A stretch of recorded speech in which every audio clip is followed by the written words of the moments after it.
This is Captain Jonathan Forrester. The Golconda colony needs your help. I don't know how else to say it. To anybody hearing this, this is what's happening. We have a full colony of people on board this vessel. That's tens of thousands of people. And until recently, we've been entirely self-sufficient. But supplies are starting to run low. More specifically, we're lacking a lot of technical components. Air filters, water recyclers, circuit boards, things like that. And it's getting harder to patch this equipment up every year. There's only so long we can make do with what we have. And the other thing, and this is the real kicker, is that there's a disease going around which is knocking us sideways. Flu-like symptoms, but much more serious. People are dying. We're coping as best as we can, but our medical supplies are running low. And if this turns into a full-blown epidemic, then we're going to be in real big trouble. So I made the decision to reach out to you, whoever you are. Hopefully the tech's moved on enough for our signal to be picked up this far out. But the others really weren't sure if I should be doing this, because people here don't want interference from outsiders. But I don't want to worry them by explaining the reality of our situation. They're good people. I don't want them to be scared. So here I am, recording a call for help. Trust me, I wouldn't be asking if I didn't need to. I feel like I don't really know how to do this. I hope you understand. It's been a while. Captain Jonathan Forrester, signing off.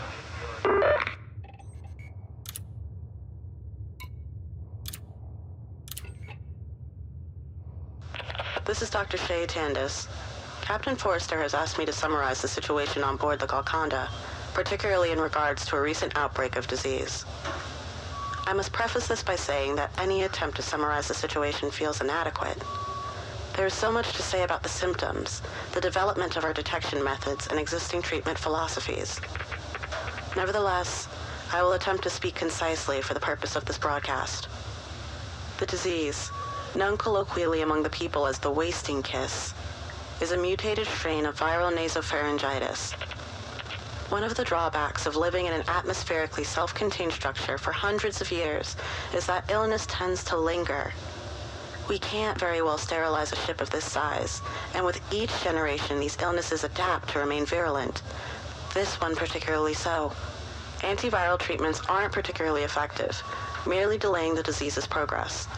We have confirmed 6 deaths in the past month attributable to the disease.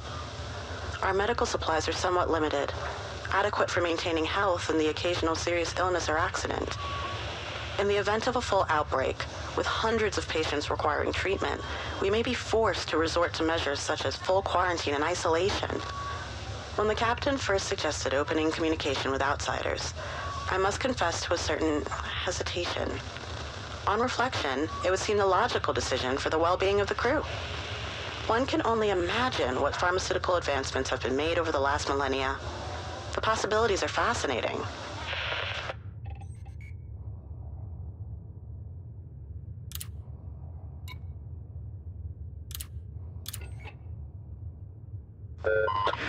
Rick Blanchard, Security Chief of the Golconda. First things first. The safety and protection of the people aboard this ship is my primary objective. During my tenure, we've reduced the rate of crime aboard this vessel by 32%. Violent crime is rare, and there hasn't been a murder in over 6 years. My team are well-trained and do the ship proud in how they address the very specific demands of the Golconda.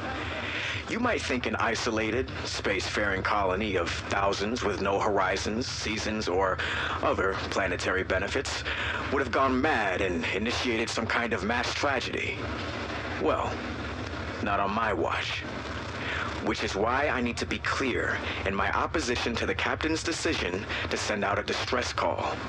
Humanity doesn't enjoy a stellar record of respecting the rights and well-being of indigenous communities. Hell, we don't know what humanity is anymore past the confines of this 1,000-year hull. The risks outweigh the advantages. I'll follow the captain's order, because he's not let us down yet. Got a good mind, that one.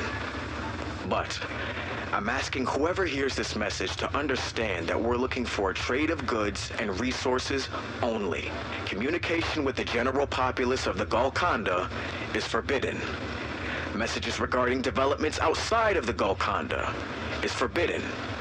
Direct contact between outsiders and Golconda colonists during an exchange of cargo is forbidden. We've always dealt with hard times ourselves. If it were my call, we'd deal with this by ourselves too.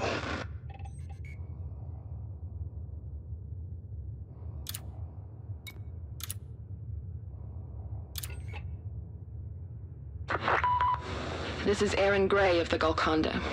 It's my responsibility as custodian to manage the needs of our people and ensure that everyone is fairly represented. I'm recording this message to satisfy the curiosity of anyone who may respond to our distress signal, I suppose. Truth be told, I'm not sure what to say. We're more than just a colony, you see. We're a family. Whenever a challenge is put in front of us, we resolve it together. When success is achieved, we celebrate collectively. We have... It's hard to put into words. Our ancestors chose to remain on this vessel centuries ago and leave our original destination behind. They did so because they had grown to love what they had achieved. Logs from that period show their anxiety at the prospect of leaving the Golconda. The generation ships were designed to keep colonists healthy, happy, and entertained, and somewhere in our journey, we came to feel loved, too. And yet, all things must come to an end. Sickness is rife and supplies are low. After so long fending for ourselves, the time has come to seek assistance from a civilization we no longer know. The captain believes that humanity has a heart and will come to our aid. If you're listening to this message, we're probably going to find out if he's right soon enough.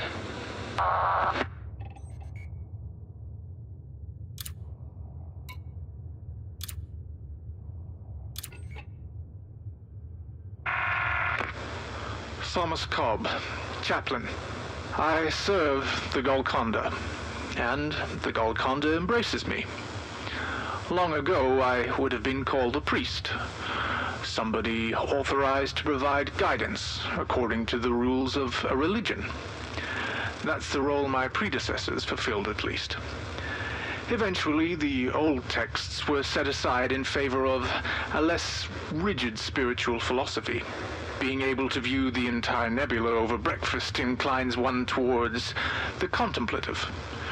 There are few things more reformative than a sense of complete insignificance. Now, my role is to show my brothers and sisters that we are all important. Each of us has a role to play. We cannot concern ourselves with the scale of the stage. All we can do is deliver the best performance we can. Each person aboard the Golconda can trace their heritage from the first inhabitants to the current day. In the present, we contemplate the spirit and the soul, allowing the voices of the past to inform our future. Our respect for them, combined with our belief in each other, creates a community of hope. And here we are, over 1,000 years later, about to reach out a hand and hope that humanity accepts it. What lies in store for us, I wonder? What lessons have been learned from history? While I am nervous at the thought of outside assistance, I must admit, the question intrigues me. What did we become?